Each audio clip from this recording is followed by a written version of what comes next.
the tragedy of the man who was braced to effort neither in the office nor out of it.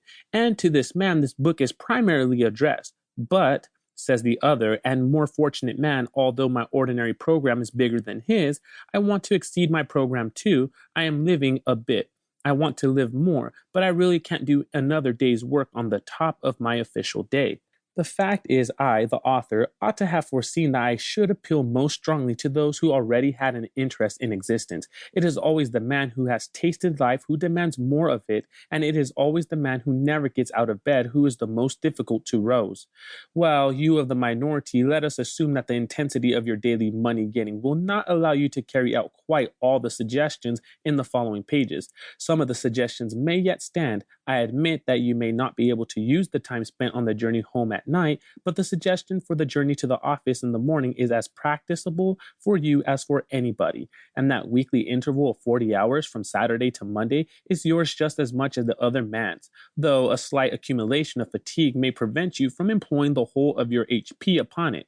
There remains, then, the important portion of the 3 or more evenings a week. You tell me flatly that you are too tired to do anything outside your program at night, in reply to which I tell you flatly that if your ordinary day's work is thus exhausting, then the balance of your life is wrong and must be adjusted.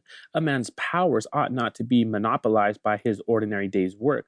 What, then, is to be done? The obvious thing to do is to circumvent your ardor for your ordinary day's work by a ruse. Employ your engines in something beyond the program before and not after. You employ them on the program itself. Briefly, get up earlier in the morning. You say you cannot. You say it is impossible for you to go earlier to bed of a night. To do so would upset the entire household. I do not think it is quite impossible to go to bed earlier at night. I think that if you persist in rising earlier and the consequence is insufficiency of sleep, you will soon find a way of going to bed earlier. But my impression is that the consequences of rising earlier will not be an insufficiency of sleep. My impression, growing stronger every year, is that sleep is partly a matter of habit and of slackness. I am convinced that most people sleep as long as they do because they are at a loss for any other diversion. How much sleep do you think is daily obtained by the powerful, healthy man who daily rattles up your street in charge of Carter Patterson's van? I have consulted a doctor on this point. He is a doctor who for 24 years has had a large general practice in a large flourishing suburb of London, inhabited by exactly such people as you and me. He is a curt man, and his answer was curt. Most people sleep themselves stupid. He went on to give his opinion that 9 men out of 10 would have better health and more fun out of life if they spent less time in bed. Other doctors have confirmed this judgment, which, of course, does not apply to growing youths. Rise an hour and a half, or even 2 hours earlier, and if you must retire earlier when you can in the matter of exceeding programs, you will accomplish as much in 1 morning hour as in 2 evening hours. But, you say, I couldn't begin without some food and servants. Surely, my dear sir, in an age when an excellent spirit lamp, including a saucepan, can be bought for less than a shilling, you are not going to allow your highest welfare to depend upon the precarious, immediate cooperation of a fellow creature. Instruct the fellow creature, whoever she may be, at night.